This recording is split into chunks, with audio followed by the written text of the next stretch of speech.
Spoštovane gospe in gospodje, good morning, Your Excellencies, dear Prime Minister, Dr. Robert Golob, dear Mr. Aho, dear State Secretaries, dear Mayor of Bled, esteemed guest speakers, dear conference partners, distinguished guests from 27 countries. Welcome to Bled, to our conference. We organize it in partnership with Bloomberg, Adria. It is our first joint conference, and looking to the fact that the goal of our common efforts was to bring you to Bled, to learn from the ones who did it, we can claim to have been successful.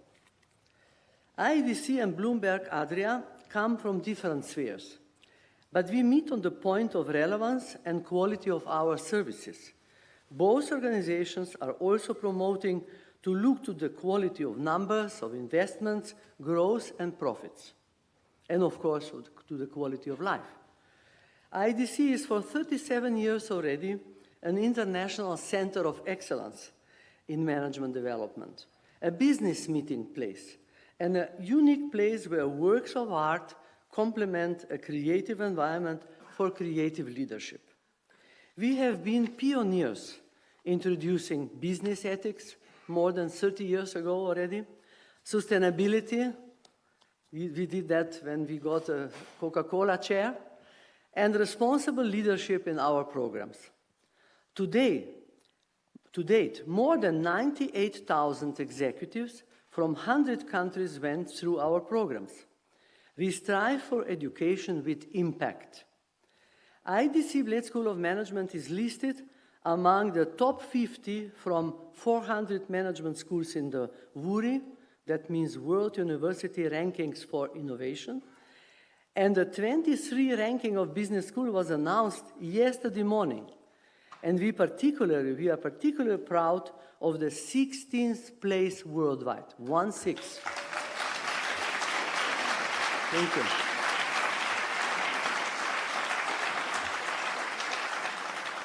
You know, it was like for Oscar, we were waiting in the night and, and early in the morning it came. And that 16th place is the worldwide in entrepreneurial spirit, 26th place in ethical value, and 25th place in crisis management. We realize that organizations, societies, and countries are facing complex crisis situations on ethical, on the environmental, financial, and energy levels. We have seen numerous crises in the last decades. These crises varied in their nature, causes, and impact on companies worldwide. While some individuals, companies, and countries succumb to big challenges, others manage to thrive and overcome them. Successful stories and strategies for coping with crisis situations and leadership challenges provide us with invaluable insights into the best practices. As in this conference, we shall continue to transfer this knowledge and experience. The current challenges, global and at the level of companies, are different. They have probably never been like this in history, but also the knowledge, the technologies, and the social capital of humanity is enormous, and it is on us, schools and leaders, to set things up the right way. The subtitle of the conference is Connect with Leaders Who Made a Difference, who did it. So today's conference offers an excellent opportunity for all of us to learn from exceptional leaders who have successfully brought their companies and countries through and beyond the crisis, and to exchange ideas and perspectives with them. We are honored to have with us Dr. Robert Golob, Prime Minister of the Republic of Slovenia. He promised to me to come already some months ago, and I was so happy that there was no meeting in Brussels or somewhere. Thank you very much, Prime Minister. And then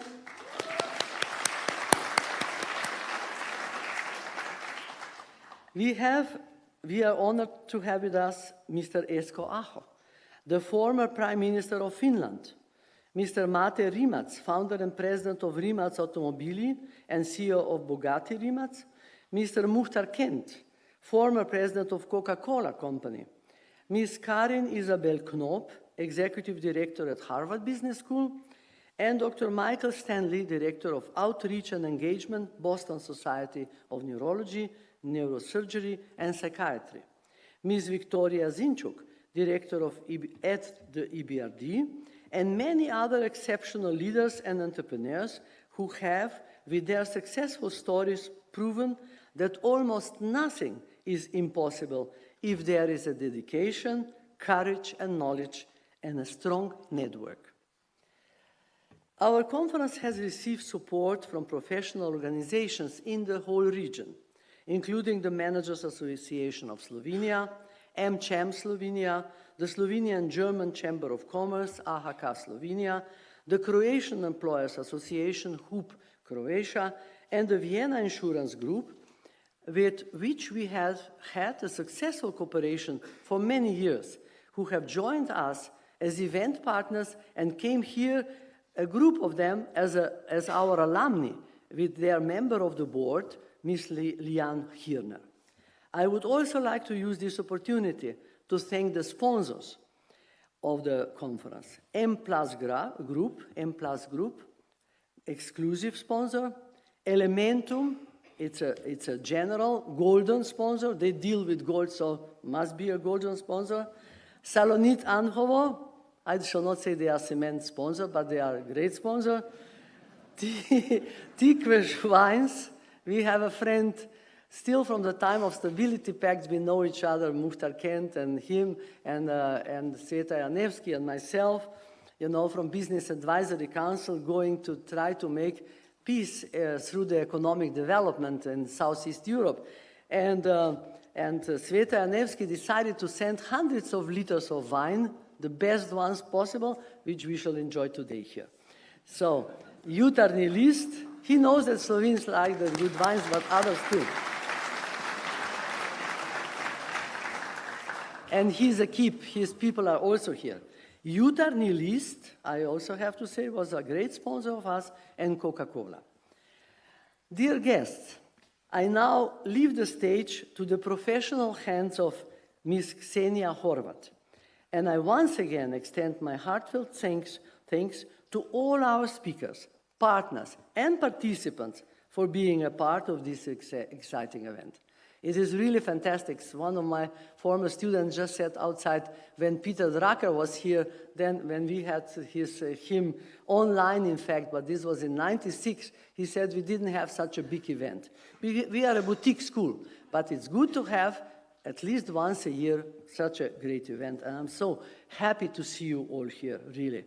I hope that you will have a productive and enjoyable experience at the conference, that you will meet many old friends and make some new friends, and especially learn a lot and see what I said before, that nothing is impossible. I'm so happy we shall hear today. I was talking with all these speakers before these days. Some of them came before. Mr. Muhtar Kent came last night at 11 after 10 hours of driving from Florence, from Italy, because it was, flooded the roads and it was very difficult. So each of you made, the Finnish former Prime Minister, etc., each of you made a big effort to come here. So I'm really very, very grateful. And I am thanking you once again and wishing you an inspiring day. And now I give the floor. The stage is yours. Mrs. Horvat, where are you? Here somewhere. Thank you. Thank you so much, Mrs. Danica Purg, Professor, President of IEDC. Thank you so much, and good morning, ladies and gentlemen. It's such an honor and pleasure to be here with you and to listen to all the distinguished speakers that are here with us today. Let's have as little doomsday as possible here in Bled today, and a lot of constructive optimism. Let us begin with an introduction of a distinguished leader who has made significant contributions in both the political and business arenas. During his time as Prime Minister of Finland, Mr. Esko Aho played a crucial role in leading Finland through a period of economic and political transformation. In addition to his political career, Mr. Aho also achieved remarkable successes in the business world and in the world of academia. So let's all think about crisis environment at the highest level. Please, Mr. Esko Aho.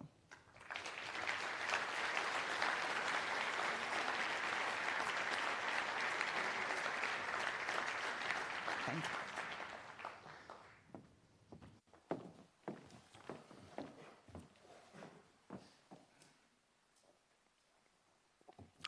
Distinguished Prime Minister, Excellencies, ladies and gentlemen, first of all, I have to say I'm very pleased to be invited to join this conference. I have visited Slovenia several times, but never before this wonderful Bled. I can assure you that I will be back sooner than you can imagine. When I'm starting, I want to quote to you one famous former leader. I met him only 2 weeks before he passed away, Israeli and former President, Prime Minister and Minister for Foreign Affairs, Shimon Peres. He attended, just before his last days, he visited Italy. We were in the same conference in Villa d'Este in northern Italy, and I was chairing the session, and he was the first speaker. And I still remember how he started. You remember he had very strong voice, slow, strong words were coming out, and he said, "I have been often asked why we Israelis are doing so well. My answer is very simple. We are doing well because we didn't have anything." I think it was a marvelous sentence. When I'm looking back our own history in Finland, a couple of times during our history, we have faced a rather similar situation. We have not had anything. After the Civil War 1918 or after the Second World War, when that ended on our side, 1944. No one expected that Finland is able to recover. But Finns believed that there is going to be a better future in front of us. I'm going to go back to my own history. I have 2 dates I want to mention to you. First one is 26th of April 1991. In the age of 36, I started as Prime Minister of Finland, a year when our GDP declined by 7%. On the monthly basis, if I remember correct, we were closer to -10. Disaster. In the middle of disaster, as a young Prime Minister, I have to start working with my colleagues. Second important date, 3rd of November 2008, I joined the management team of company Nokia, a global, major, big, huge manufacturer of mobile phones. Many of you have had Nokia phone, I assume. We had market share of 40% late 2008. Global market share was 40%. But exactly in the same time I entered the company management team, we saw radical change to happen. Decline in market share, which was very fast. The company was in front of huge transformation. Good question is it because of me that we had those challenges? My answer is I'm not that important person, so I couldn't make that happen. Another question is, did I have success or not to be nominated to these positions? Some people are saying that I had bad luck to be prime minister exactly in that time, or bad luck to be nominated to Nokia's management team exactly in that time, and to be leader both in government and business in the middle of crisis. When I'm looking back those 4 years, I spent 4 years in government as prime minister, 4 years in the management team of Nokia, roughly. They are the best time of my life. I learned a lot. I was able to make decisions I cannot imagine I can ever do again. So don't be worried about crisis. Crisis is an opportunity. If you have courage, capacity, you can change the world, and fast, very, very fast. I'm now going to tell you about these two cases, but then I'm going to move to the future perspectives as well, because I think lessons from history are relevant and interesting as such. But it's even more important how to apply those experiences in circumstances we are living in today. So when looking at 1991, Nokia was in crisis also in that time. Late to 1991, Nokia's main owners, Finnish financial institutions, decided we have to sell Nokia. It was close to be bankrupted. It was not at all profitable anymore. They decided Ericsson will buy Nokia, let's sell. And they agreed on almost everything. The price was finalized. Almost all the elements of the deal were finalized, except one thing. Ericsson refused to buy Nokia's radio and television manufacturing capacity. And the owners, Finnish owners, said, sorry, we are not industrialists. We cannot keep it. And the deal was not made. Nokia's market cap in that time was roughly $300 million. 8 years later, it was 3,000 million, so $3 billion. So it was amazing change that happened with Nokia within very short period of time. What happened with Nokia? And what happened with Finland? We started with -7% growth rate, but already in 1993 we had almost 4% plus growth rate. What was the lesson from Finland? Why that happened? The first thing is, in my eyes, that we did not have wishful thinking. We were not dreaming that everything will be changed without strong, radical efforts. We understood that very soon in the government, and at Nokia they understood that we cannot continue anymore with the existing strategy. But I'd like to use, instead of strategy, I'd like to use the word concept. When you are in the middle of crisis, or you want to transform your country or company, you need a concept. Why concept is so critical? If you ask me, what is the most relevant capacity for a politician? It's not to know where to invest in. We all know that there are huge opportunities to invest a lot of money in everything what we need. Today, we need defense investments, we need healthcare investments, we need educational investments, we need investments in infrastructure, and so on and so on. It's not that difficult to say what is needed to be done. It's much more difficult to set priorities. And that is the key of politics. Politicians are not needed to say yes, but politicians are needed to say how to compare things which are not measurable at all. How to say, or what is the measurement tool to be used to say, is defense investments more necessary today than investment in education or healthcare? Who is able to say there is a logic saying that healthcare is more relevant or defense investment is more relevant? It's a political decision. And it's based on values, it's based on your concept of the future of the country. You have to have some kind of understanding. What do you want to do for the nation in the future? In our case, on the governmental side, conceptual thinking was rather simple, because Finland was in the crisis early 1990s because of several reasons. Because of collapse of the Soviet Union, We were dependent on the Soviet trade, massively dependent on that. It collapsed totally late 80s, early 1990s.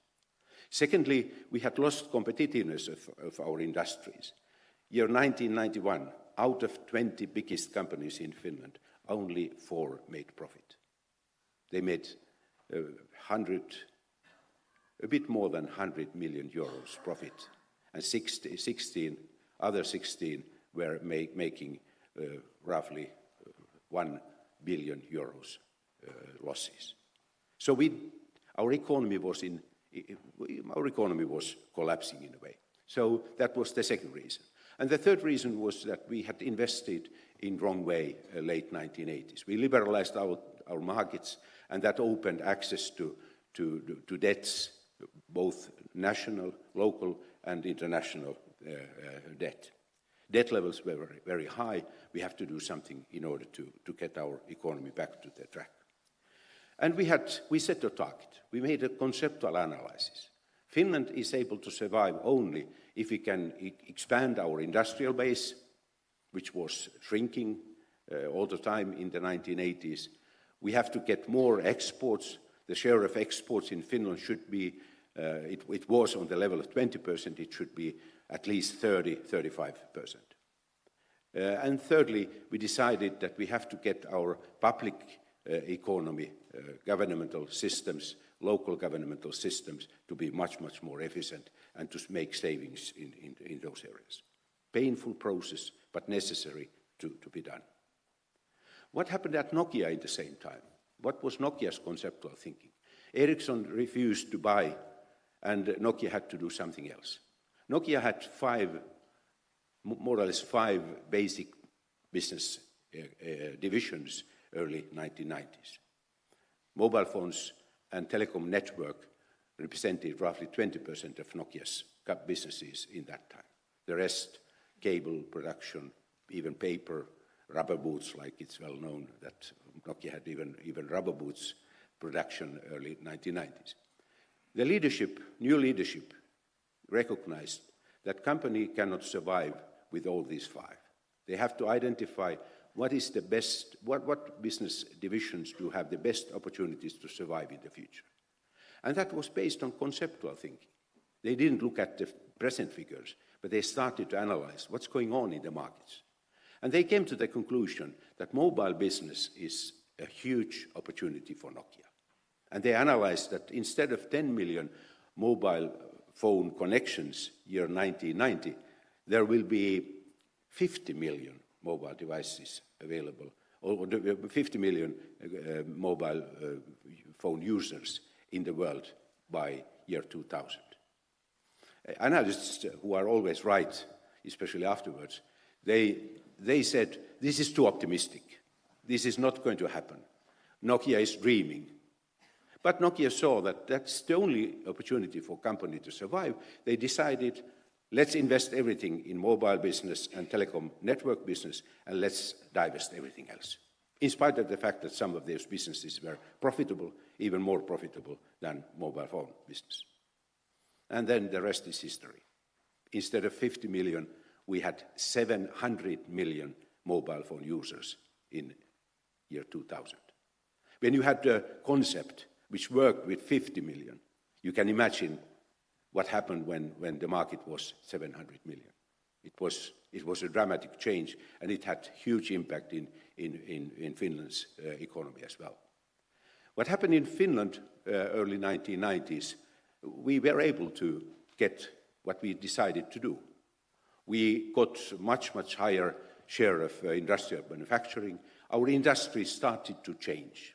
They were quite a lot dependent on the Soviet market. Now those products were not capable to be sold to the Western market. We had to reform our industrial system. And they made fantastic work. Not only paper and pulp industries, but also metal industries. And then new sector, electronic sector, started to grow very fast. Secondly, exports increased in a massive way. Not only because of devaluation of our currency, but also because of improved competitiveness. Not only short-term, but also long-term competitiveness.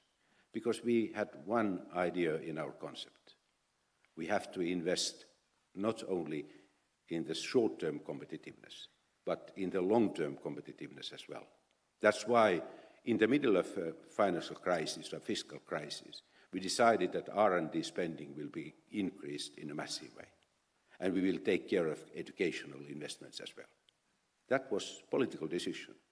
It was priority we decided to follow.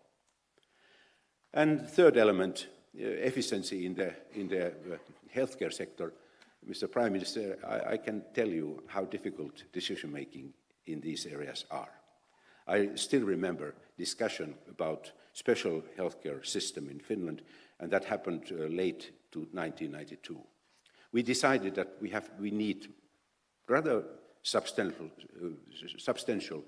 spending cuts in the special care, in spite of the fact that we knew that money is needed, urgently needed in that sector. I was sitting in my room, and there were all interest groups in the healthcare sector saying that this is non-ethical, you are killing the whole system, you are destroying everything what we have achieved within the last 20, 30 years. I said, sorry, we don't have resources. It's your role to decide what to cut, what to preserve, and where to invest in. That was the last time we discussed about that. When we looked afterwards what happened in 1993, the level of services or services produced in the special healthcare sector in Finland, that was a record high level of services, and we saved more than the target that we set. And no one was discussing afterwards about that. Unfortunately, they were not saying thank you, but we didn't expect that. So that is what crisis decision-making is. Quite often I was asked, are you worried about polls? We had very bad polls in the middle of the election period.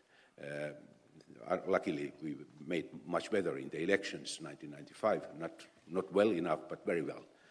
The question was, what happened in the beginning, what was important for policy making?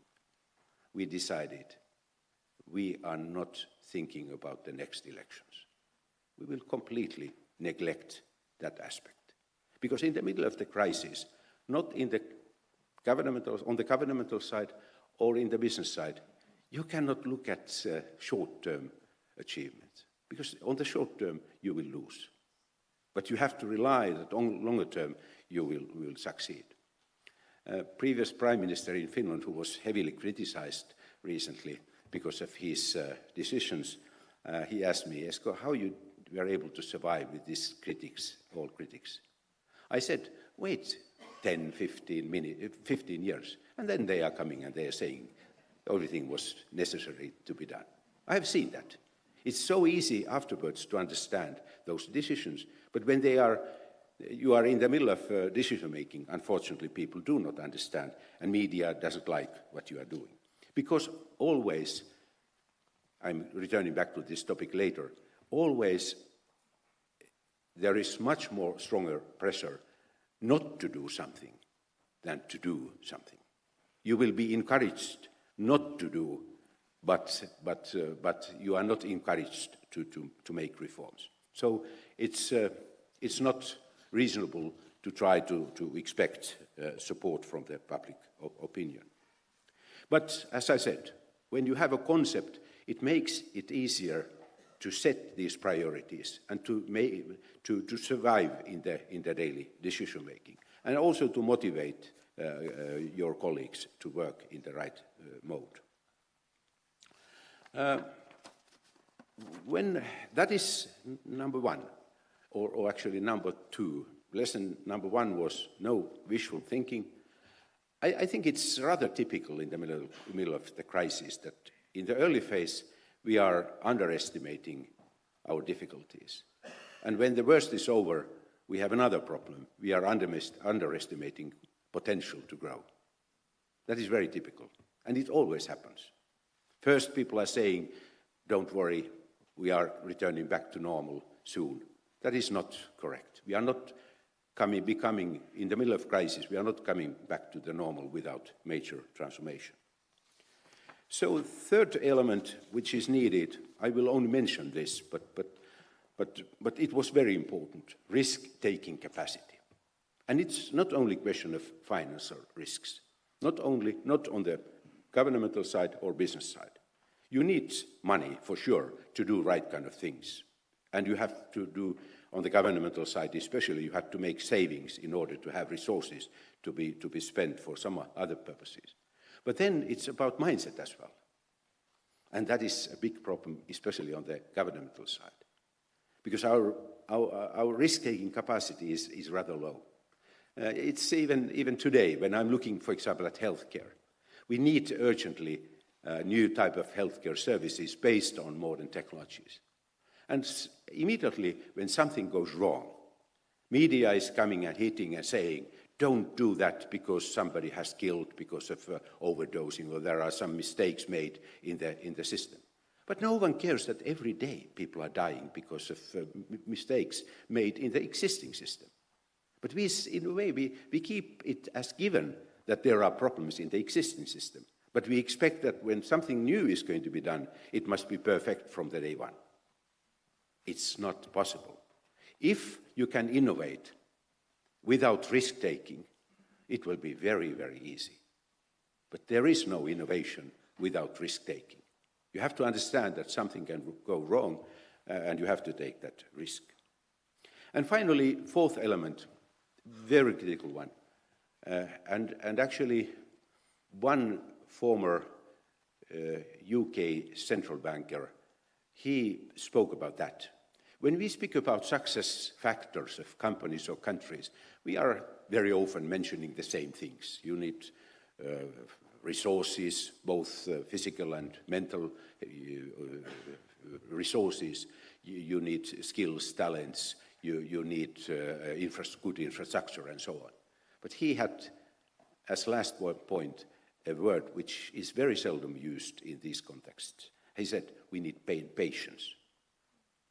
And that is not only necessary in governmental decision-making, but it's also necessary in business.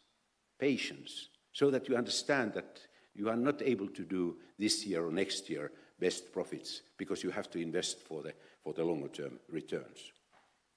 So these are my lessons from the 1991-95 experiences. Another crisis I faced was this Nokia crisis, 2008, 2009, 10, 11. Good question is, why Nokia failed? Why we don't have any more Nokia's phones? In Finland, we are saying that leadership didn't make right kind of calls. We made mistakes. They didn't use the touchscreen, which was invented by Nokia, and so on and so on. But in my eyes, the answer is very simple. In the 1990s, Europe was the best place for mobile revolution to take place. We had all the assets needed for successful mobile business in Europe. And 80% of the value created by mobile technologies was based on hardware. And Finland was leading in that sector. We had excellent radio technology skills and talents and capacities. But everything changed. That concept Nokia used 1990s, it worked perfectly. But it was not valid anymore after 2000. Because then software and digital content came. When we moved from, like we called at Nokia, feature phones, ordinary mobile phones, into smartphones, they were totally different kind of animals, consisting of very highly sophisticated software. The share of software was roughly 80% now. It was 80-20 in favor of hardware in 1990s. In 2000s, it was just opposite. 20% hardware, 80% software. And software capacities in Europe were not on the same level as in the United States. And digital content, which became very, very dominant, Europe didn't have digital single market. We had single market, but not digital single market. When Steve Jobs introduced his iTunes music service based on digital technologies, Apple was able to launch that immediately for 300 million Americans. In Europe, Nokia tried to do the same, but we had to license that service for 27 countries. Mission impossible. We couldn't compete with Apple. So you had two choices: to try to change your concept, but you were too late. And you didn't have even capacities needed here in Europe. So Nokia did right call.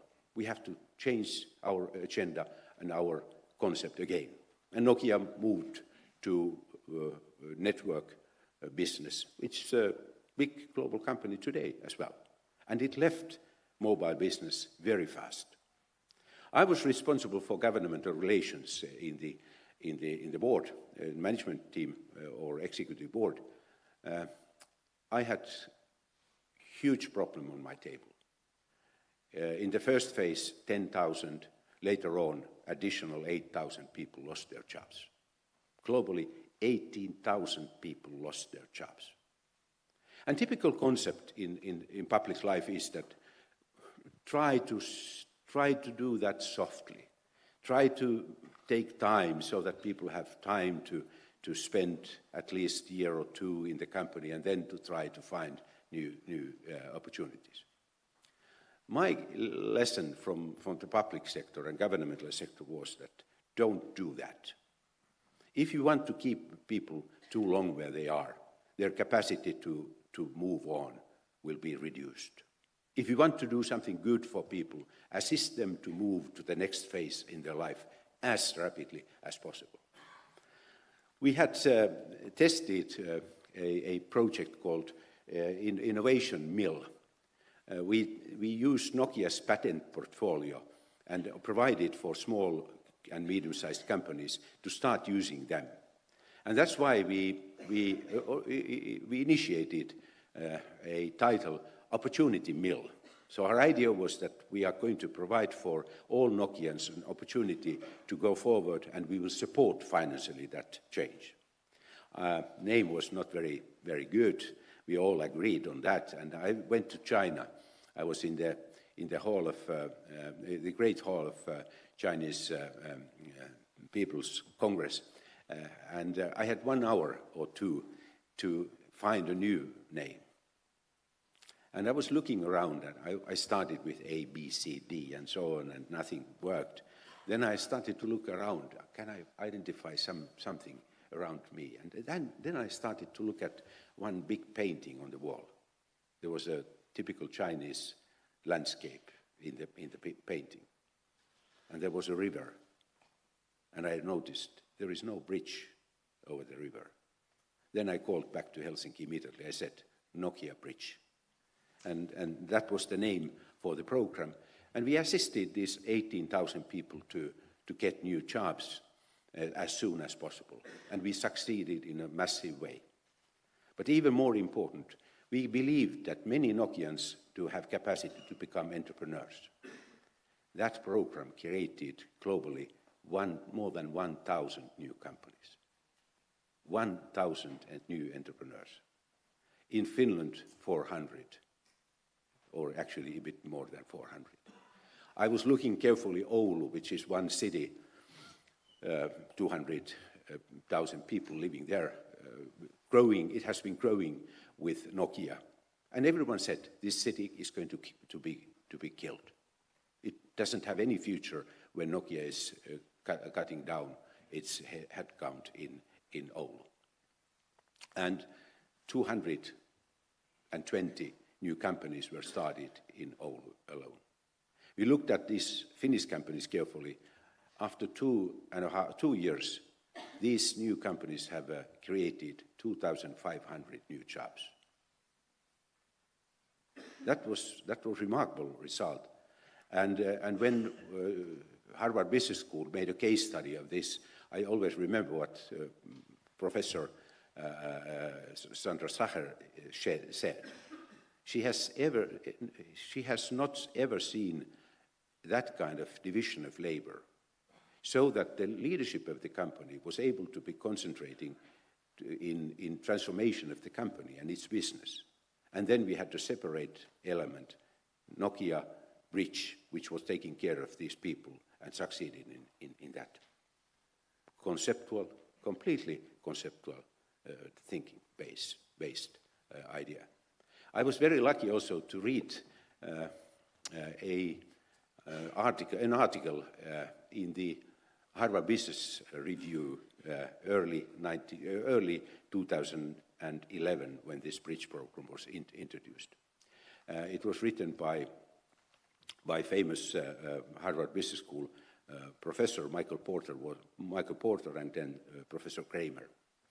And they introduced the concept shared value thinking. It was based on the very simple idea. Governments cannot achieve their targets without taking into the use best talents, skills and capacities of the private sector. Very relevant issue in today's world. But in the opposite way as well. Companies cannot do good business and sustainable business if the society around them is not healthy. And that's why we need shared value thinking. I went to meet Michael Porter, and Michael said, because we set priorities inside that bridge program as well. We set a target that first we have to assist our Nokians, fellow Nokians. That is priority number 2. Priority number 2 is that we have to assist those local communities in 13 countries where Nokia had been relevant big player. And for the third, we have to assist Nokia's transformation. And Michael looked at my paper and he said, Esko, this is very good, but in my eyes, this third priority is the most important one, transformation of the company. We didn't follow his advice. I met Michael a couple of years later and I told him what happened. Michael said, you were right. You should do, and you had to do this exactly in this way. I think we need now bridges. We need now bridges urgently everywhere in Europe. I think all these populist movements, all these election results showing pessimism and criticism everywhere, I think they are partly because of the fact that people have not found new opportunities in this digital world. 70%, 80% have survived, but 20% or something like that have not been able to identify new opportunities in this world. We have to assist them, not to keep them linked and locked to the social security, but to assist them to identify how they can employ themselves in the future world. Now I'm coming to the future perspectives. Quite often we are saying that Europe is lagging behind, Finland is lagging behind, Germany is lagging behind, Slovenia is lagging behind, but the United States and China are leading technological development. We are doomed to lose. That's partly true.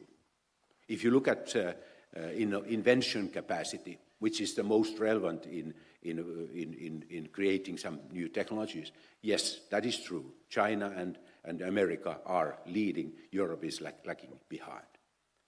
And these are sectors where huge investments are needed. I just looked at semiconductor business case. I'm reading a book called Chip War. It's a very exciting book. And on the basis of that, I started to look at how much South Korea is investing in new generation of semiconductors within the next 20 years. $400 billion US dollars. And 220 billion coming from Samsung's profits, Samsung's company Samsung. They are huge sums of money. Europe has not that kind of capacity.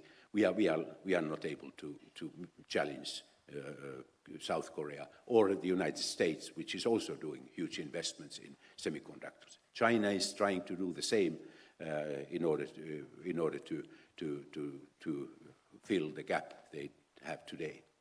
Interesting to see if they will succeed or not.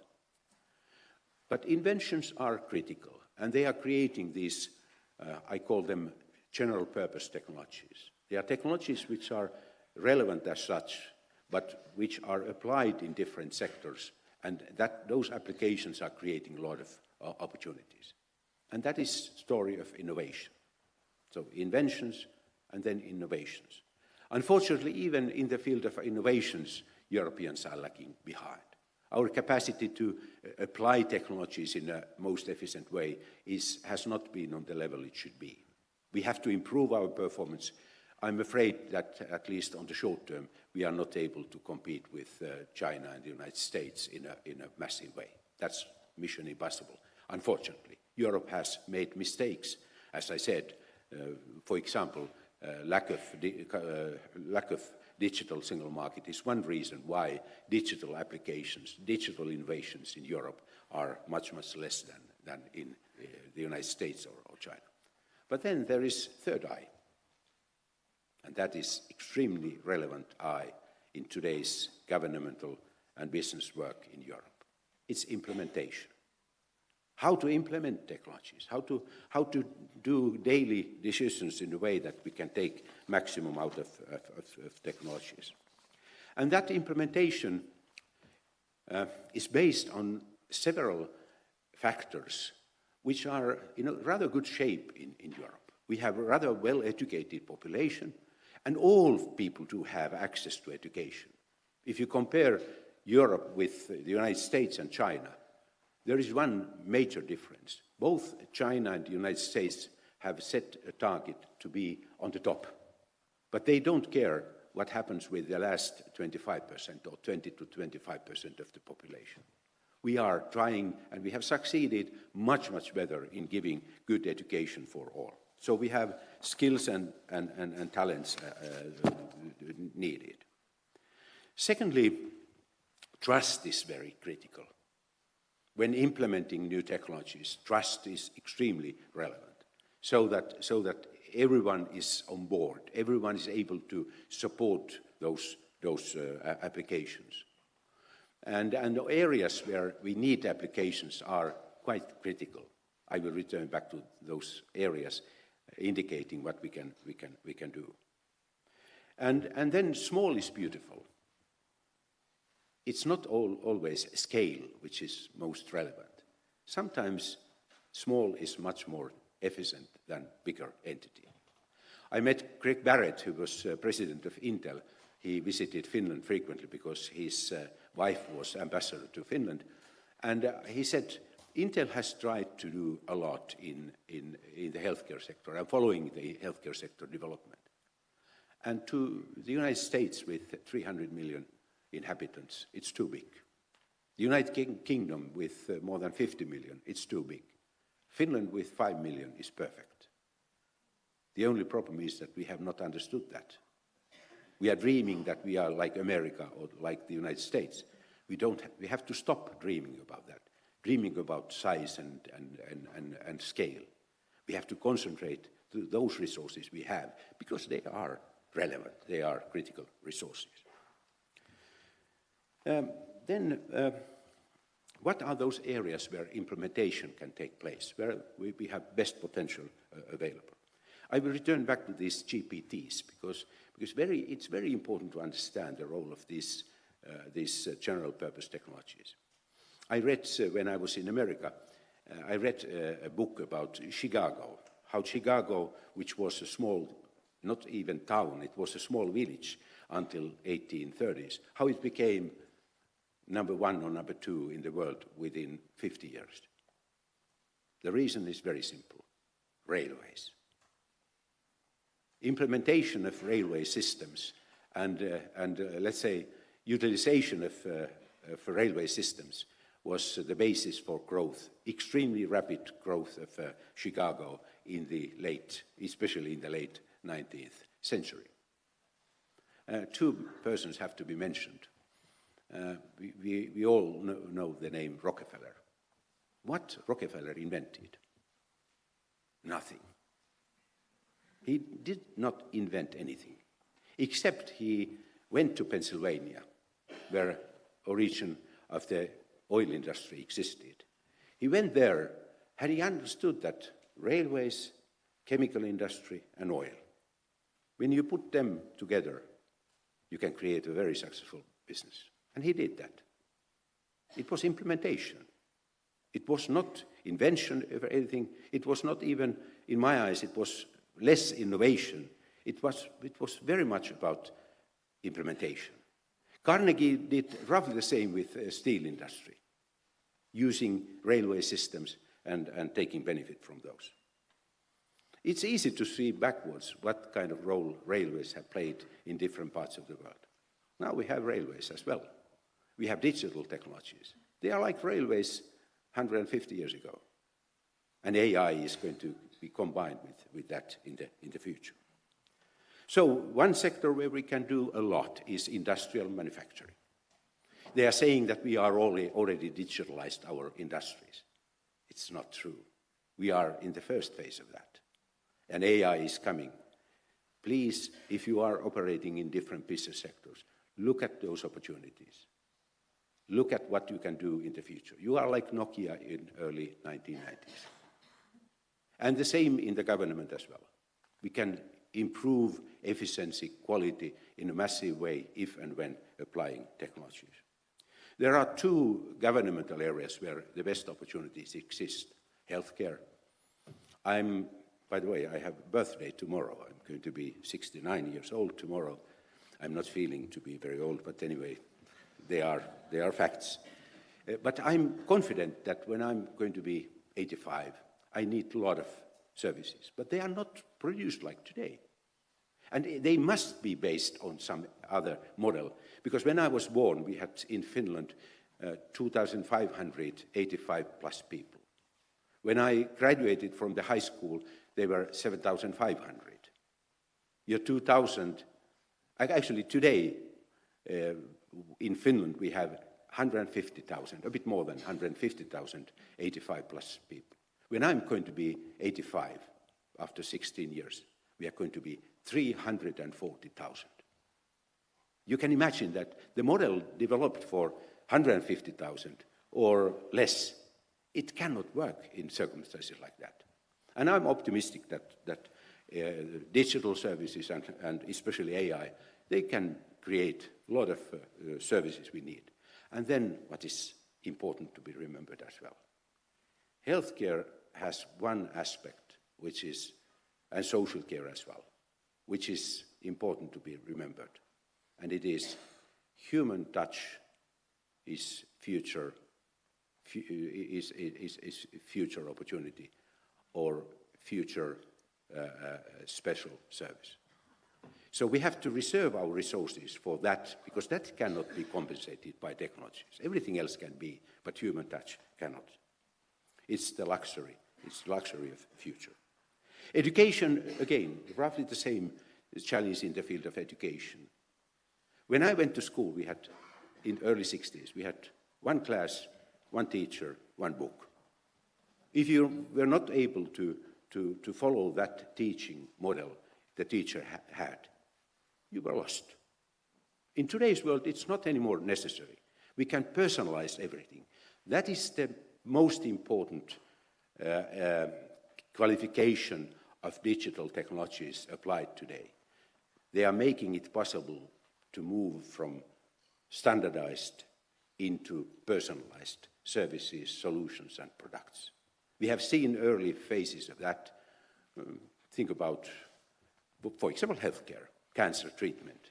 It's today personalized, but it can be improved in the future in a massive way. Working life is number 4.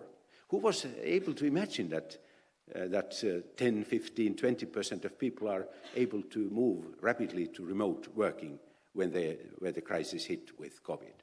And now it's practice. We recognize that something that looked impossible, thanks to crisis, became norm.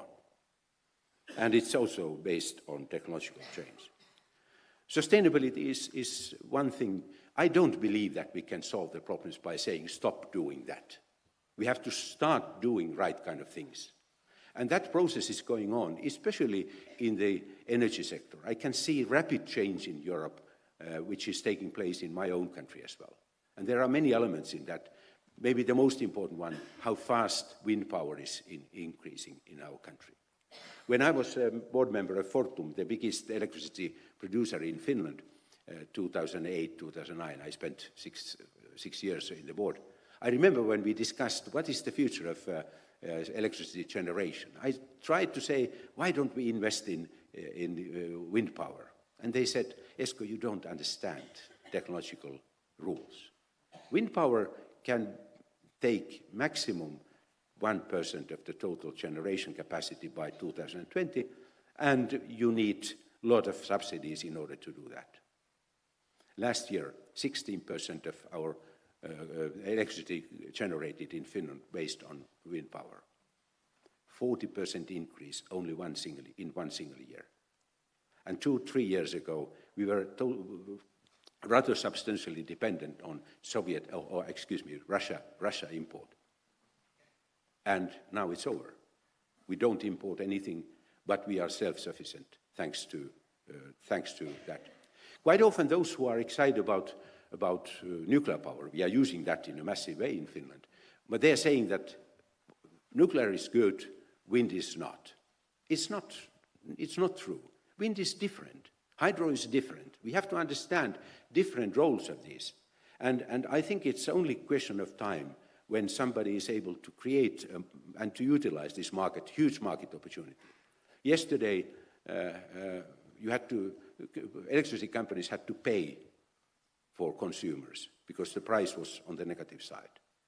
Today it was 10 cents per kilowatt. Tomorrow it can be maybe 15. It's a market opportunity. It's not a weakness of wind power, but it's a weakness of our market forces, which have not been able yet to create opportunities to take benefit from that. And can you imagine what kind of potential we have in Finland? Our total capacity is nowadays maybe 15,000 megawatts. Onshore wind power potential is analyzed to be 30,000.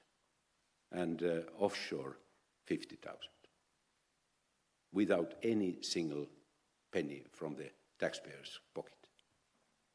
So this is what technology can do, and we can do the same in many other sectors as well. My final point on this list is silver economy. Japan is old. Finland is getting old. Italy is getting old as fast as Finland as well. Korea is getting old. China is getting old. China's figures, are you familiar with those? When they gave up one-child policy 2016, 2017, 17.5 million children were born in China. How many years? 6 years ago, 7 years ago. Last year, less than 10. If the present trend is going to be continued, which is quite obvious, by 2050, China's working age population, which is today 910 million, will be reduced to 650 million. We have in the European Union 320 million working-aged people, aged from 16 to 64. So China's working-age population will shrink roughly with the total of European working-age population. So this is a real change. Let me say, silver is next green. What we are doing today with environmental investments, environmental businesses, this very same will happen with silver economy. And it's not a problem. I hate the idea that I'm called retired. I'm not tired and even less retired. So we have to understand that, again, in that area as well, people are different. And these new technologies, they are providing us fantastic tools to organize working life in a new way. Bismarck invented the idea that 65 is the retirement age, because no one was living longer than that. Now we are almost all are living longer than that, and we still have working capacity. It's individual issue, it's personal issue, how long time you want to work. And being without work is not a perfect way of life. I don't believe in that. There are a lot of Americans, for example, who are 75 plus, and they are saying, we are never going to stop working. And I'm belonging to those people as well. I don't believe that I'm stopping to work. It's fun to work. But you can work in a different way. When you are retired, you can work in a different way. And this present world makes it possible. Different kind of contributions to the economy are possible if and when we understand that personalized opportunities are there, and we can do that easier than ever before. I have 1 minute, 20 seconds left, and I return back to Shimon Peres.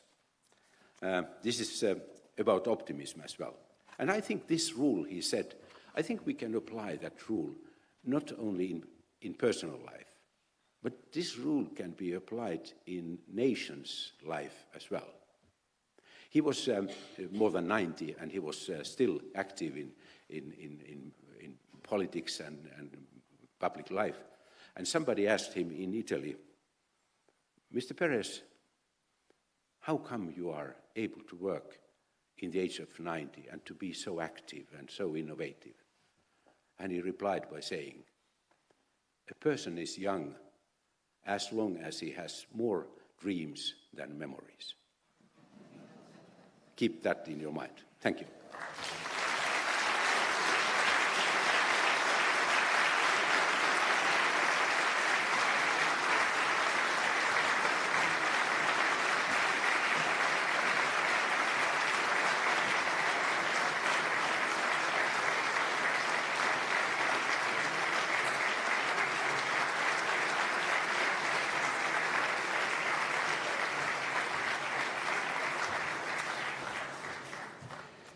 Thank you so much, Mr. Escoajo, for your message.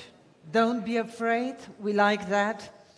Crisis is an opportunity, but of course there comes difficult part as well. You have to know what you're doing, and you have to set your priorities right.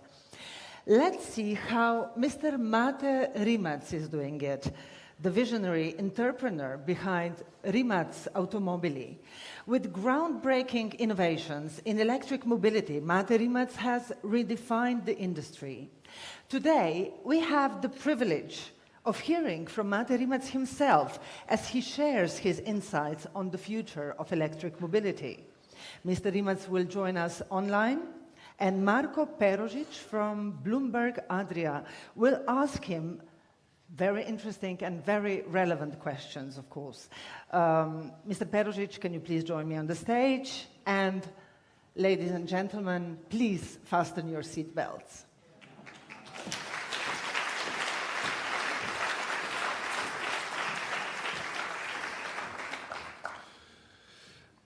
Hello, everybody. Prime Minister, distinguished guests. It's really nice to see all of you here today. Really impressive crowd. So I'm really happy today to be able to talk to Mate here. Sorry, Mate, just give me one minute. So every one of you know about this guy. But if I were to ask you, what do you think about him? You probably wouldn't say, yeah, I know about him, cool guy. You would probably come storming in with preconceptions. You would turn yourself either into a prophet of optimism, finding arguments why he's new Elon Musk, why he will succeed like nobody before him, or you would turn yourself into a prophet of Doomsday, finding arguments why he is going to fail within a year. Middle ground, it's almost emptied out. So, but there's one thing we would all agree upon. It's the sheer velocity of changes that we're witnessing. So to go through those changes, you really need to be a good navigator. So I'm once again happy to say hi to Mate, Chief Navigating Officer of Bugatti, Rimac, and not just that. Mate, hi. Hi, good morning, everybody. So sorry I couldn't be with you in person there. So hi from Como in Italy, where we have here a big event with Bugatti tomorrow. So that's why, unfortunately, I couldn't make it with you there. So a lot of things happen really fast for you, but let's start discussing changes that I just mentioned. So everything is happening so quickly. Changes in technology, in organization, in human behavior. How hard is it for you to translate that into production, but also into communication towards your audience? Let's say so. Yeah, I mean, when I look back when I started, I mean, change for me is like every day. They say you basically run a new company every time the company doubles. I feel like I run 10 different companies and I lived already 5 different lives despite being 35. So when I started, you know, I was a car guy, 19 years old, just crazy about cars, and I was surrounded by other car guys. And the only thing we were all thinking about was engines and, you know, sound and V8s and, you know, the traditional petrol head kind of thing. And when I decided to make an electric car in my garage, all my friends were like, are you insane? You know, it's very different today to remember how electric cars were perceived 15 years ago, how different the world is today, and how much it has changed just over the last 3 or 4 years. I mean, I'm in this thing for the last 15 years, and there were different phases, you know. At the beginning, everybody was like, electric cars, what? You know, nobody has seen an electric car at that time. Like at that time, there was 0 registered electric cars in Croatia, and everybody around me was like, why would you do that? And then, you know, there was a phase of, okay, something is happening, but it's a long, long way off. And then everybody was, you know, for quite a while also quite reserved about it. And then in the last 3 years, everything has changed with COVID, Greta, I don't know what it was, but now, you know, everybody's talking about electrification, everybody's talking about grids, getting away from fossil fuels, all of that stuff, which is changing basically now in just a couple of years. And especially in the automotive industry, it's not a question anymore of if, it's just a question of how fast. And everybody who was laughing at Tesla at the beginning now is running after Tesla. So it's incredible how fast things can change. And despite being a petrol head and just, you know, wanting to make cooler cars, I kind of saw that 15 years ago when nobody else saw it, or very few people saw it coming. I was so convinced of it and was ready, you know, to invest my whole life into it, doing that, and, you know, take a lot of people along with the ride, believing that this would happen when everybody else said it's not, or it's impossible. So, I don't know, I guess it takes a bit of luck as well. It could have gone the other way. Luckily it didn't. You say luck, but would you say for yourself that you're a bit crazy? I mean, is it necessary to be a bit crazy to jump on a journey that you're doing, that you're traveling? Well, more than a bit. We have been so many times close to bankruptcy or close to failing. Like, I can't even count it. Like, the first 6-7 years of the company, I never had the money on the account to pay the next salary. It was a constant battle for survival, constant balance between, you know, surviving and not getting sued by your creditors, or by getting thrown out of the facility because you couldn't pay rent, or, you know, making the next payroll. And I was always on the edge, and being, you know, super young helps with that. I didn't have a family, I didn't have children, nothing I could lose. So, you know, you are all in from day one, you have nothing to lose. So I think it really helps when you start something like that super young. You have no risk in your life, you know. If you lose everything, well, there wasn't much to lose anyways. So I think you have to be crazy, and you have to be motivated by a certain thing, which is, in my opinion, not money. If it's money, then there is a lot easier things you can do in your life. But for me, it was always about technology, about realizing that idea that I have in my head and bringing that, you know, to a physical, real product, to an actual car that breaks records, that does the things that I imagined at the beginning of the program. That's what was driving me. And I think that's needed, you know, this kind of curiosity and real drive to do some things because you really care about that, and not because you want to get rich or something. Yeah, but So, you're not alone in this. I mean, you have to communicate with your customers, with your suppliers, with really big guys from tech, from investment banking. How hard was that? Well, you know, at the beginning, especially from Croatia, I was a young guy from Croatia. I looked even younger than I was. That's why I grew a beard 15 years ago. I looked like a kid somewhere in the middle of nowhere where nobody had heard of any tech industry or any automotive industry.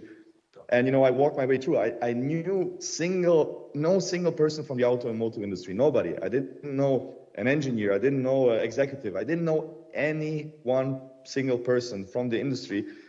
And I mean, today, you know, I talk on a regular basis with the CEO of Porsche, Aston Martin, Ferrari, whatever. You know, I know all of these guys, but it's a long way, and you have to prove yourselves over and over again, especially being a young guy from Croatia. And at the beginning, nobody paid attention, nobody cared about us. And it's a lot of little steps every day. You have to deliver, improve, and fulfill your promises and show that you are real to get there. And of course, often people are looking down on me, didn't even want to talk. But you know, I think when you are consistently delivering and consistently showing that you know what you're doing, and oftentimes also beating the others in terms of results and performance and whatever it is, the industry that you are in, then people start paying attention, and then they start coming, and then they see, oh, okay, this is for real, this is interesting. And then, you know, you partner up with big companies like Porsche is a shareholder, Hyundai, Kia, they invested in us several times in the last years, and that shows credibility. So maybe, you know, for a while you piggyback on their credibility until you create your own. But one thing I'm also curious, how often were you tempted to throw in a pitch to those guys something that you maybe weren't sure of that you can really deliver? You mean fake it till you make it? Well, you said it. Well, I guess people like me are, you know, positive and I would say very enthusiastic. So I would maybe prematurely show something to certain people that was quite some time off. But in my mind, it was possible to do it sooner and with less money. And, you know, Christian Koenig, like a good friend of mine, he says, take your worst case scenario and multiply it by pi. So in terms of money and time. So it will take you 3.14 times more time and more money than you actually think it will. That's a pretty good measure, actually, as it turns out. But I think optimists who, you know, if you're not an optimist, you wouldn't start this kind of ordeal. And also, I think not having the previous experience helps as well, because I know now in a big car company how much effort and money and people it takes to develop a simple thing like a door handle. Mm-hmm. It's bigger than my company was a few years ago, just to develop a door handle. And if I knew that back then, I might never have had started. You know, I want to develop a whole company with less people than it takes a big car company to develop a door handle. So this kind of, you know, optimism and looking through pink glasses also sometimes is necessary. So you have to have some naivete almost to do it. You have to be kind of ignorant to the fact how difficult it is to even start, because otherwise you would never even start. Yeah, but does that mean that you would do some things differently if you were starting today with the knowledge that you have at the moment? I mean, would everything be happening slower? Oh, absolutely. I would do everything differently. I mean, I always say my investors have invested 900 million euros into my education, so it's a pretty good one. I have learned so much along the way, and I would do everything differently. Everything. And one of the things that I would do differently, and that I'm doing now differently, is make no announcements. You know, show it when it's done. Mm-hmm. So we are really like, you know, for example, when we took over Bugatti, of course, nobody knew that we would do it.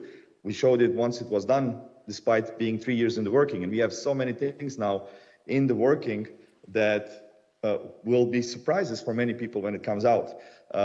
So that's kind of, you know, one of the general principles that I would apply, but so many things from the technical perspective and from leadership and people. But in the end, it had to be exactly the way it was. Otherwise, probably it wouldn't have happened.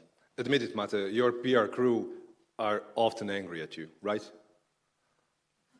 Of course. Well, that's the difference between somebody like me, who is an owner, than somebody who is a paid manager. The manager has to be very careful what he says.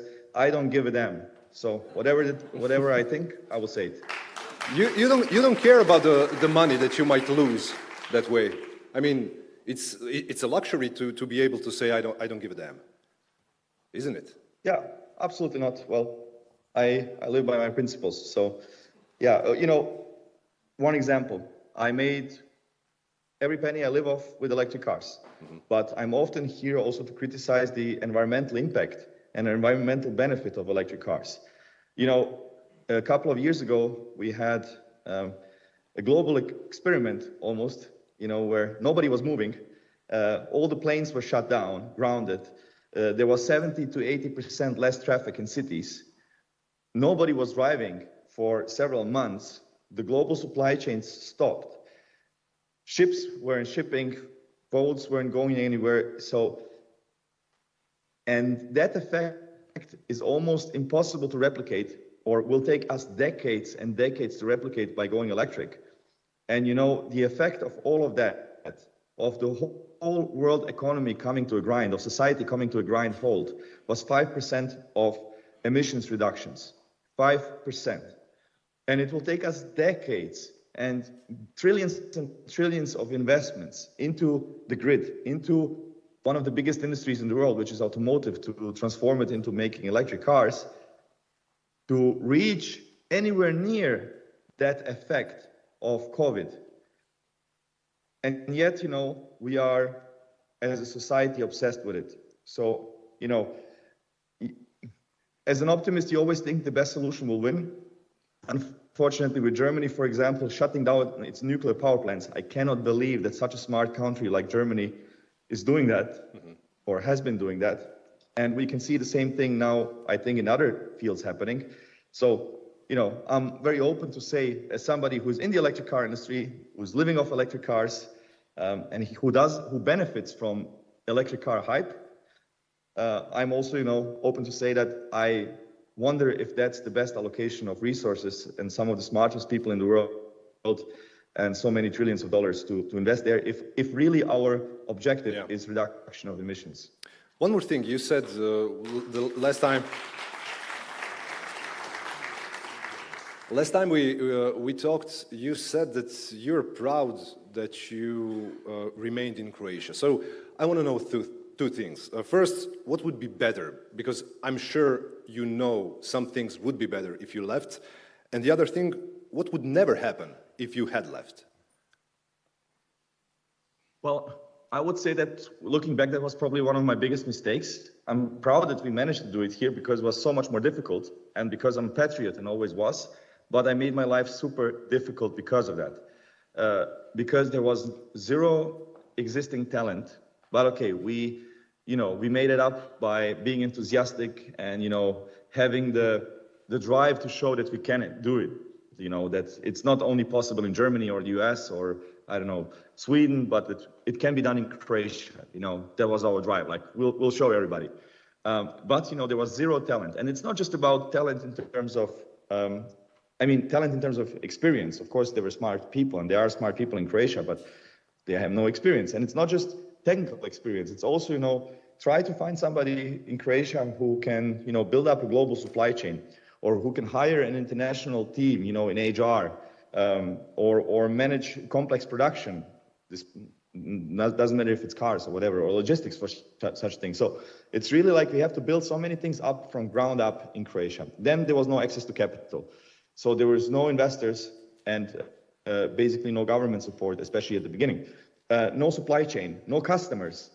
So we had to think also global from day one. That was also good, everything we did in the company from day one when I started was English.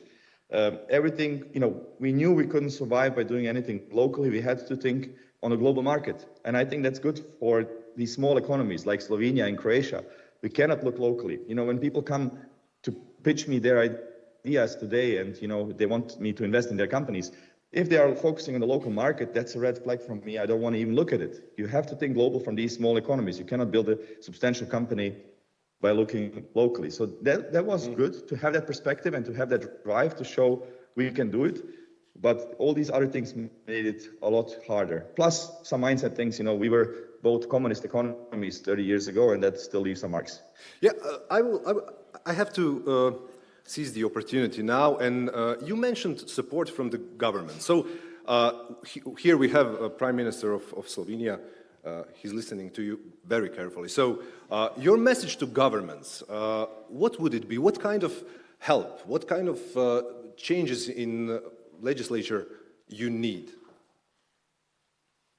Nothing. I would be most happy if everybody had a level playing field and there was no government support. But like, you know, there's this trade wars going on and other countries investing so much to attract industry. So we have raised 900 million euros in our history, and we have received 2 million euros from the Croatian government and 7 million euros EU funding for everything we did so far. So it's far less than 1%. And we have some now, let's say, discussions with the European Commission to have some big funding for some of the things we are doing, like the robotaxi development, but that didn't materialize yet. And, you know, I would be happiest if we didn't have to take that, but, you know, all my investors are asking, we are investing so much money, what is Croatia doing for you? Like, why do you keep this, why do you do this in Croatia? You could go to Hungary, you could get a lot of subsidies, you could go to Italy, you could go to Germany. So that's the kind of discussions you have, you know, when people put hundreds of millions into your company, they want you to be capital effective. And when you are choosing a country where your conditions are not optimal, they will tell you, what are you doing? It's our money. We want you to be responsible with our money. So please go somewhere where the conditions are better. So I would be the happiest if nobody was giving any subsidies. But, you know, yeah, but why is it, sorry, Mate, why is it so wrong? I mean, even Elon Musk on his space program, he's collaborating really tightly with US government. So it's some sorts of projects are basically impossible to do without that kind of collaboration, right? Yeah, absolutely. The customer there is the NASA and the government. But the thing is, as soon as you deal with government and with subsidies, it gets complicated. It gets slow. Everybody has to be super careful. You know, you have to do everything by the book. Every little detail, you know, you don't want to. Basically, that annoys you. Something like that. Yeah, it's slowing you down. It's slowing you down. It makes things complicated, and you are much more subjective to public scrutiny and stuff like that. So it's kind of something you have to do because that's the way the world works. But I think it's a net zero-sum game. Like everybody loses. To be honest, that's my view. Yeah, but is that one of the reasons why you're still not decided anything regarding IPO, giving part of the ownership? Is that are these the same reasons that you just mentioned?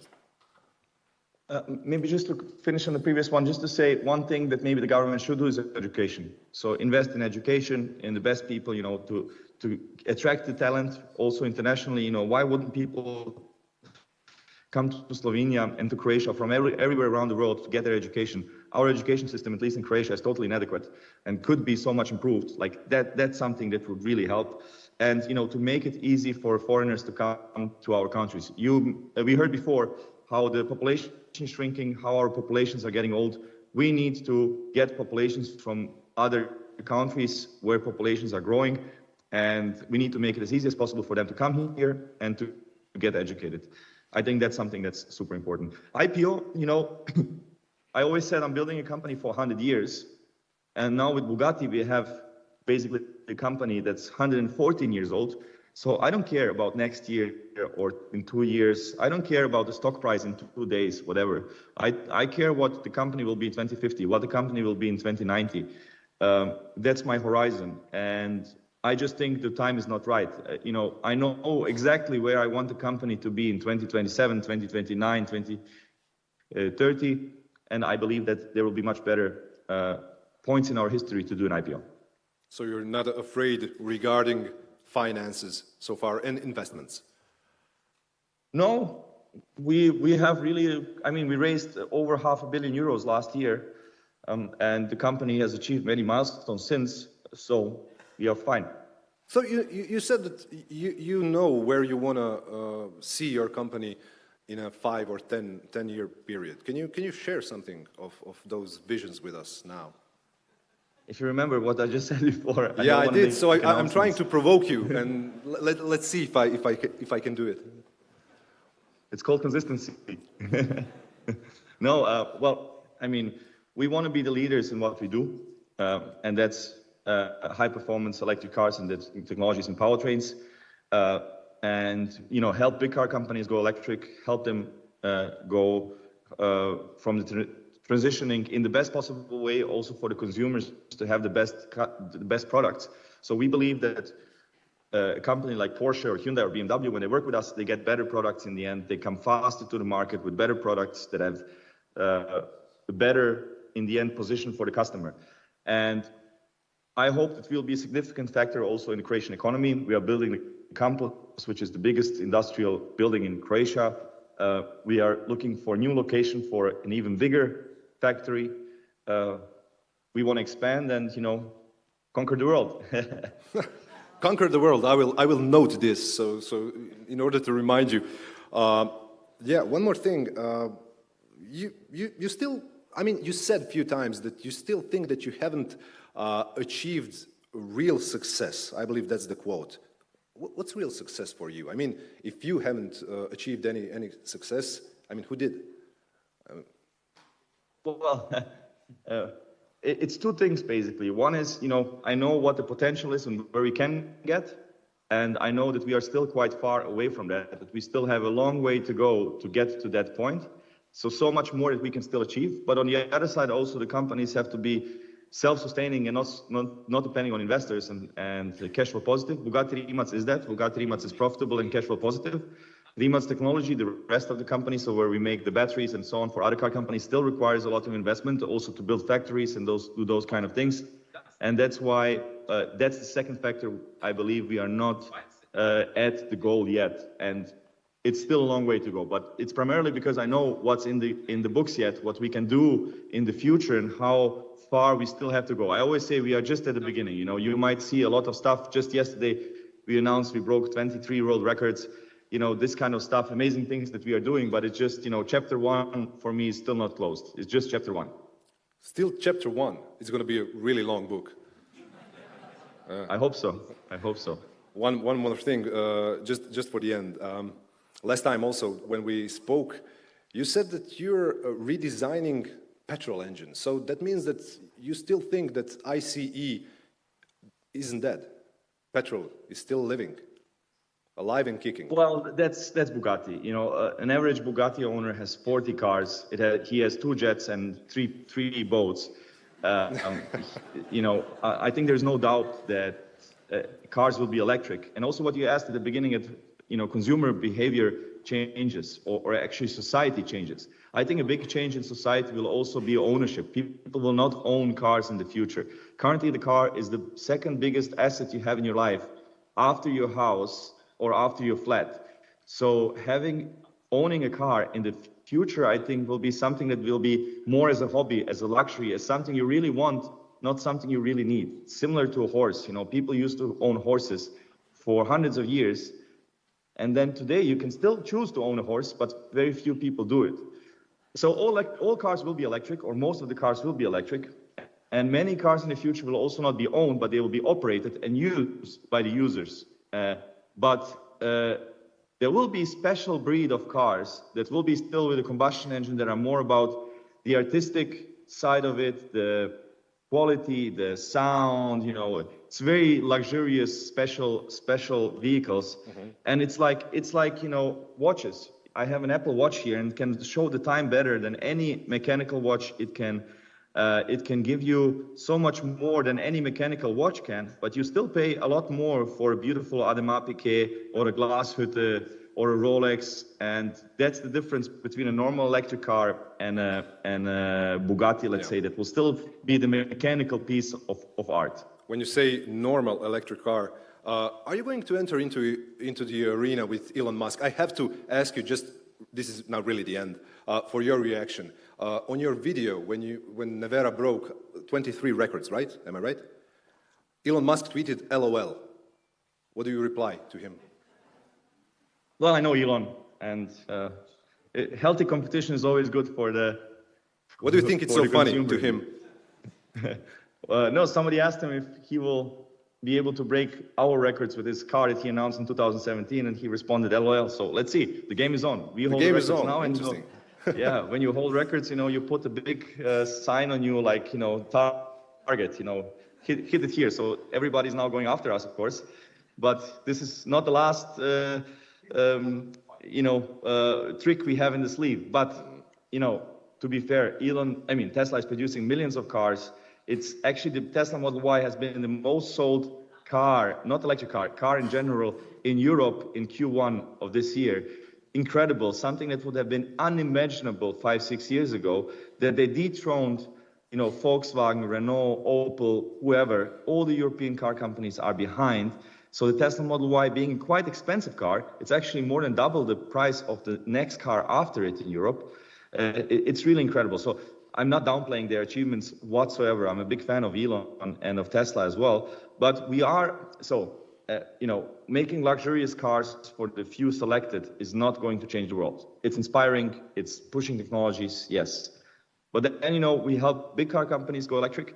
But then also we have an under-the-radar project, developing and making robo-taxis. So let's say changing mass transport in cities. And that's something where we will be more directly competing with Tesla and big companies like Google and Apple and Amazon and so on, who are going into this as well. So I think, even from Croatia, from the middle of nowhere, in terms of automotive, we have proven that within a decade you can develop an industry that can, at least aspire to compete globally with the big players. Mate, thanks a lot. Talking about similarities between you and Elon, you both don't give a damn about what you say, so that's why it's interesting for us to talk with you. Mate, thanks again. Thank you. Thanks, everybody. Have a good day, Bled. Bye.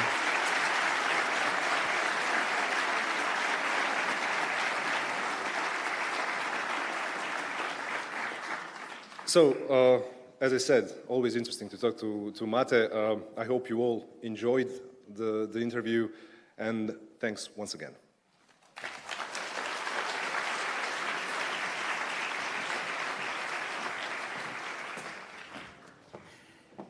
Yes, we enjoyed the interview, and thank you so much for it. I could actually listen to it for another hour, but I have an interesting guest that is following this interesting half an hour that we just had. It is my pleasure to introduce the Prime Minister of Slovenia, Mr. Robert Golob, whose presence today also promises a thought-provoking and insightful conversation. Since Mr. Golob also originates, as you may all know, from the business world. He co-founded and led an energy company, and during Mr. Golob's leadership, it experienced remarkable growth, becoming the largest energy trader in Southern and Eastern Europe. Is it? Correct. Please.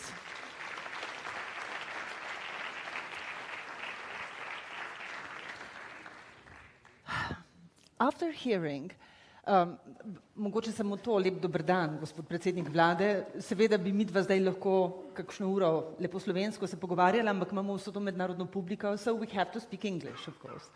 Yeah. Lep pozdrav, to bojo moje zadnje besede, ja. Bomo malo hitreje govorili o angleščini, zato da bomo skrajšali. Dobro.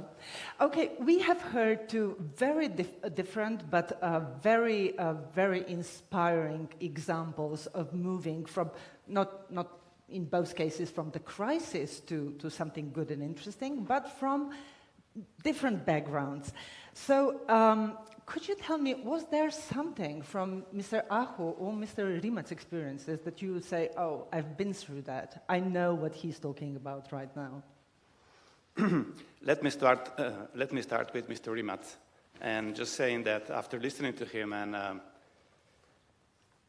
going through the motions in terms of the entrepreneurial positivity and optimism, that was really, present through all of the interview, I just want to say I want to go back. But no, okay, I'm here where I am, and now I will revert to what Mr. Acho was saying. 2 lessons, very important, where you can join the 2 words. First one is, it helps if you start with a crisis, because then people are more willing to collaborate, which perhaps was the case of also not just Slovenia, but Europe last year, when I started my mandate. It helped that the crisis was there. People were more willing to listen to smart ideas, let's call them that way. But the other one, and this is where the 2 words can be joined, let's not be foolish and don't make any announcements. Yes, I learned that one as well this year in politics in a hard way, so I'll just stick to the entrepreneurial philosophy saying, don't make any announcements, even when the press is really pressing you to make them. It doesn't pay, because you give the totally wrong impression to the public, not just to the media, and then the public, instead of realizing that they still need to collaborate and to help you pulling the country out of the crisis, the expectation rise too high. And then everyone is expecting results in the areas where they were not solved for the last 10 or 30 years. They start ticking the boxes saying, okay, 2 months are over, where are the results? It doesn't help, because then the motivation of the people who need to collaborate just falls off. So this is one very important lesson, and yes, crisis helps and announcement don't. So just to summarize it. But it was interesting what Mr. Rimac was saying. His quote was about the pressure. You have to do a lot of little steps all the time, and you have to deliver. And apart from everything else, you have to constantly show that you know what you are doing. So these 2 things are definitely similar in the world of business as in the world of politics. Not so much as it may seem at the first glance.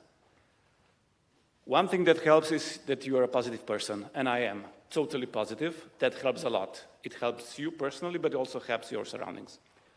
The second thing is, and this is also very important, and I think Mr. Acho was remarking on it, you need to stay focused. After listening to Mr. Rimac, he's focused. He's focused for his last 15 years, and it's very easy to stay focused in the business. I was very focused when I was in business. Now, staying focused in politics, that's totally different thing, and it's much, much harder. And this is, again, this is the only announcement I will make today. I realized unless I stay focused in politics as well, we will never make it. Not make it through the mandate, but we will never make the changes that are needed. So being focused is the most, and setting the priorities, this is the most important, but also the most difficult task when you're not in business. In business, it comes natural. In politics, that's a totally different story. So, I mean, because Mr. Rimac was talking about change all the time, also Mr. Acho. Of course. So let's innovate yourself, but also innovate. your team, your company, every day, one small step ahead, and it works. that was also one of your pillars in business world and in political work, I would say, of course. But are there any habits in the business world, any concepts that it would be actually good to see them transferred in, in your new everyday life? I'm not so much talking about yourself, but I'm talking about people that you work with. I'm talking about expectations, I'm talking about modes of work, I'm talking about concept of, spending a month in administration. Would you like to see there some important change? Well, the change has to come and has to be instigated from the top. And you have to lead by example. Otherwise, it doesn't work. The other thing is you need to be really aware and not underestimate the barriers that you are facing once you enter the public sector, because there are really many, lots of barriers. And you need to find ways to work around those. And you cannot do it alone. So you need to engage other people. At the beginning, it's easier because you perhaps come with a team of, I don't know, 20, 30, 50 of your supporters, and it's easier to work with a smaller team. But as you may know from business, it's one thing to work in a company of 50 employees, and then it's a totally different story when you have to run a company of 170,000 employees, as is the public administration. So you need to change the way you deal with things. And you need time or patience. Patience from the workforce, but patience from the public as well. You cannot change or even move the tanker or because of the huge inertia in the system, you cannot change it overnight. You need to be patient, you need to work constantly, and you need to instigate throughout the, let's call it, throughout the hierarchy, just one thing, and that is, okay, we will set the priorities, and you will have to stick with those. It's a hard thing, believe me, and I know about priorities. I'm very much advocating priorities when I'm dealing with business, in the business world, but it's so much harder in politics, but I will not give up. And my co-workers know that my first priority this quarter is how to set a system of management that is totally result-oriented, goal-oriented, and that really relies on setting the priorities throughout the chain to the last employee. Well, it takes time, but we started, we embarked on that. Please allow me one more question in the area of transition from the business to political leader. Because, for instance, there are politicians who are politicians by profession. This is all what they have been doing all their lives. But then if someone from different walk of life, for instance from business, comes to the political arena, does he immediately have an advantage of this expertise or not? I mean, the reason I'm asking, because I guess this is something that President of European Council had in mind, Michel, when he was saying, what did he say? That your expertise is clearly felt around the table. Because at such table, you are clearly not only politician, but you are also an expert. So that gives you extra value, it gives you confidence, or am I just guessing? I don't know. And now you want an honest answer? Yes. It's so much simpler to work at a European level than working on a national level. Totally. Do you want to elaborate that? Now, at the European level, especially in the Council, there is 27 of us, and we work as equal. Equal meaning that it doesn't matter which country you're from, all that matters is your expertise. And everyone know how to value the expertise, because it's the political leaders, obviously, they do recognize the talent or the skills when it comes to that. And I was lucky enough to be at this table at the proper time. Proper time means since I was similar to Mr. Rimas, who was working for 15 years in car automotive industry, I was working in energy. So I was there with the expertise at the most appropriate time. So which is pretty obvious they listened to me. It took some months of convincing, but yes. And it took some bold moves, saying that I was doing things that I said I will never do again. I was making an announcement. I was forecasting the future for the 6 months. And after 6 months, they knew by fact and by data that my forecasts were totally accurate. So that's how I gained esteem, because I was bold enough to come up with forecasts, and they were right, of course. Mm-hmm. But when you come to the domestic arena, things are so much different? Well, the expertise is less valued. Let's put it that way. But no, it's not just that. The first thing is that being focused in the area where you know most, it's so simple. But when you have to deal with all kinds of problems in areas where you have no idea what's going on, it's that much harder. That's the reason why it's simpler to work at the European level, where you can really show your talent in a specialized area, while at a national level, well, you need to be an expert on everything, which is total bullshit, because nobody is an expert on everything. But they still, especially media, they try to, find answers from me on every topic. Come on, guys. I mean, That doesn't work. Even the try. reporters should know that, but okay. Yeah. The European energy remains a pressing issue, of course, and I would like to use this opportunity, since you are here with us, to give us some insight on what is going on in European Union in this area. We are all worried, of course. So, if once your prognosis was so precise, maybe you can help us. We are not experts here on energy, so maybe you can help us understand where we are at the moment, and where would you propose European Union to go? Well, it's a cross-section of different the problems that come from different background. First is the total reliance on Russian gas in the past. Then it's the Russian aggression of Ukraine. Everyone knows about that. So that is one, let's call it a pillar of why the energy crisis happened last year. But another one is that, as we already heard from Mr. Aho, is that the European political landscape and energy landscape was rather dispersed or not very well coordinated, whatever you may call it, in the past. So each country had not just the right, but has the responsibility to take care of its own production mix, of its own energy needs. And the third one is that when you put these two together, so you had a reliance on an energy source which was not available anymore, so there was lack of supply. Then there was a huge demand which was uncoordinated, which was competing for very few resources. So there was total imbalance in the market, obviously. Now it seems so obvious.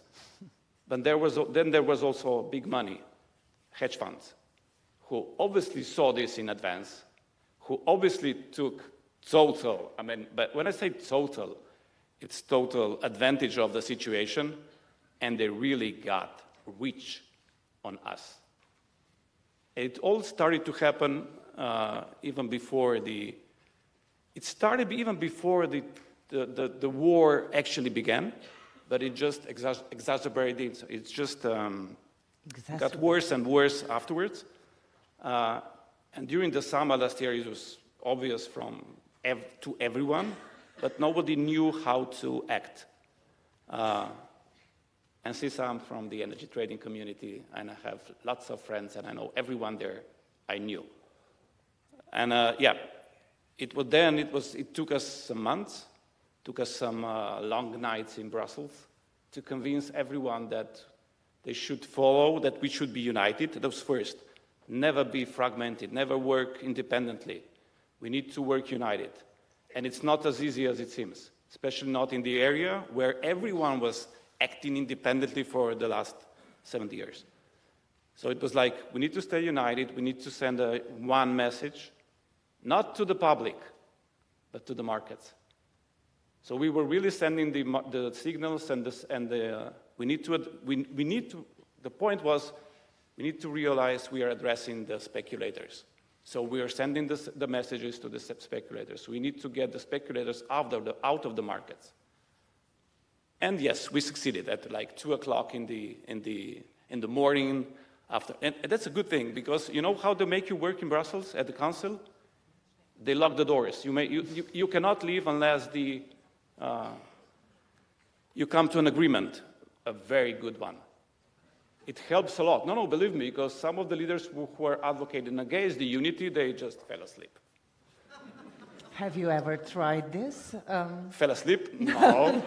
Have you ever tried to lock the door of coalition, room where coalition meets?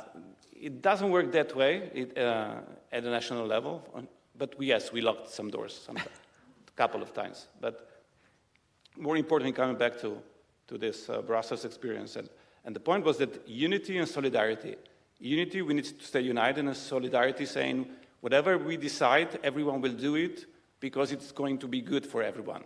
So we will not try to make advantage because we have some, because we are a bigger country, because we have a better energy mix or something like that. And it worked at the end. It worked because the message was there, the speculators left the markets, the prices went down like enormously.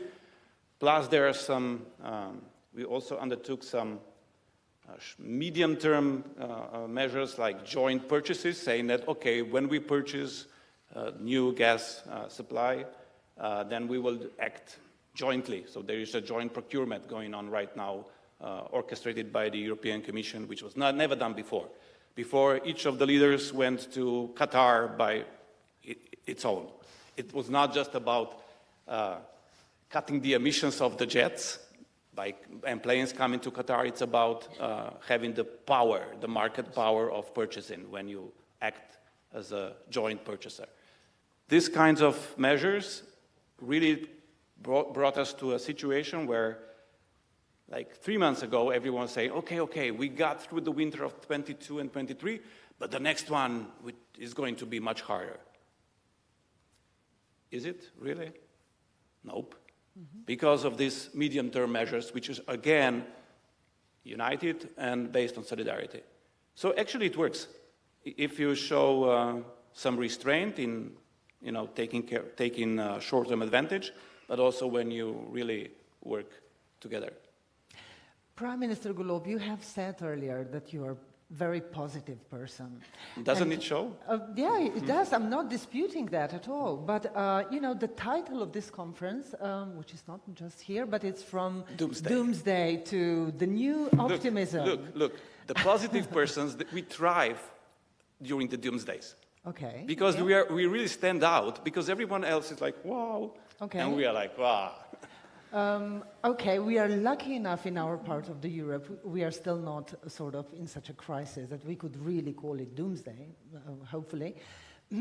But my question is, also from Mr. Aho said earlier, all kinds of problems facing European Union, different kind of polarizations everywhere, on European level, on world level, political crisis, military crisis, everything. It's hard. It's very hard to stay optimist unless you are, of course, positive person as you are, Prime Minister. But this is about character. It's not about... Okay, it's about character. Yeah. So how would you, as political leader, to all of us who do not share such optimistic outlook,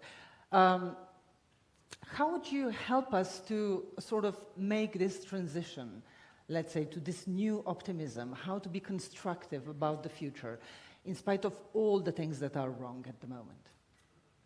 Okay, it's a joke, and I'm telling this in advance. But when the things were hardest in Slovenia, that was like 2 years ago, almost, at that time, that is former Prime Minister, Mr. Janša, did the favor to the Slovenian population. He found the most positive person that was available to enter the politics. He found me. So this is how politicians can help, you see, to the general population.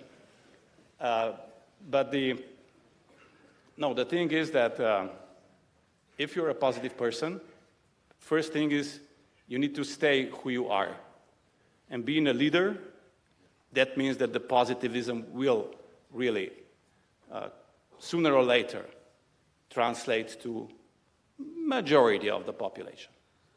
But again, if you make a mistake being too positive, then being also too optimistic, you make too many announcements.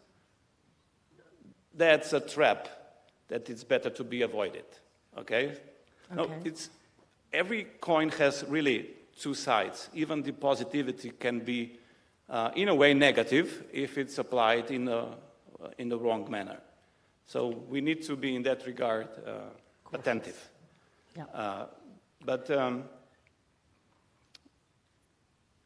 when it comes to, let's call them further crises, because I think the one thing that we need to be aware of is that let's call them global crises are happening faster and faster.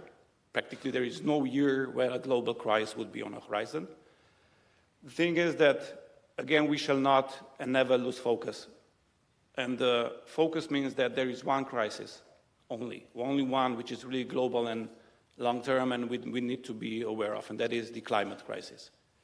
Whatever we do today to alleviate the problems that we face during this year's crisis, we shall never, never, never forget which is the real crisis on the horizon, that is the climate crisis. So whatever we do, let's stay focused with that. Yes, of course, in Europe, many things, you know, not just the Russian aggression on Ukraine, which still, well, obviously it's not just there, but it has huge implications, direct implications even now. But apart from that, we really lack workforce throughout Europe, on one hand, and we really face huge problems with the illegal migrations this time. It perhaps is not so much present in the media, but every council that when we meet, that's the topic on the agenda. So we need to find solutions how to link the two and make them workable in a much better way than how it's handled now. But then again, it's the climate crisis, which is really one that is going to either speed up also the migration crisis, but it can also be an answer to, as we were listening before, to technological transformation of European industry and economy in terms to keep the leadership throughout the world. And this is where the European Union at the moment is really lagging behind also the United States and China. So we will need to find answers on that. At the moment, it's up to countries. So each country tries to do something for themselves. But as we mentioned before, that's usually not that you cannot address a real crisis in such a manner in a most effective way. Prime Minister Robert Golob, thank you very much for this interesting conversation, and I wish you a lot of success in your new role as well. Thank you, and stay positive.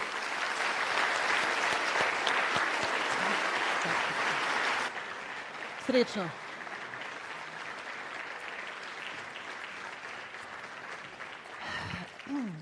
Wow, that was an intensive morning, wasn't it? So many interesting speakers, so many interesting subjects.